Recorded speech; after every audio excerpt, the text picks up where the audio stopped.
François Hollande a fait son choix. Selon des membres de la majorité, Manuel Valls va remplacer Jean-Marc Ayrault à Matignon.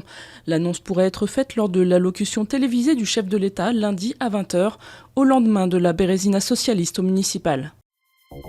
À peine ouvert, déjà un rebondissement au procès du tueur en série Francis Holm devant les assises de Moselle.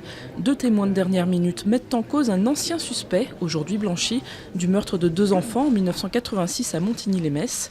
Surnommé le routard du crime, Holm a déjà été condamné pour 9 meurtres.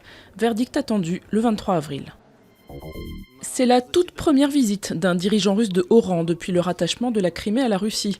Le Premier ministre Dmitri Medvedev était à Simferopol, la capitale criméenne, à l'heure où Moscou retire progressivement ses troupes massées à la frontière avec l'Ukraine. Un mouvement qui relance des espoirs de détente, malgré l'échec des pourparlers à Paris entre Washington et Moscou. Ehud Olmert, condamné dans une nouvelle affaire de corruption. L'ancien Premier ministre israélien est reconnu coupable d'avoir touché des pots de vin dans le cadre d'un scandale immobilier à Jérusalem. Considéré comme un rival potentiel du Premier ministre Benjamin Netanyahou, il a déjà été mêlé à plusieurs affaires de corruption. Dans ce lieu de culte, plus une goutte de vin de messe, mais des litres de bière. Moins de fidèles, coût d'entretien, certaines églises du Royaume-Uni cèdent leur patrimoine. Entre 1969 et 2011, l'église anglicane a fermé près de 1900 églises. Plus de 1000 sont devenues des lieux profanes, pubs, supermarchés ou encore appartements.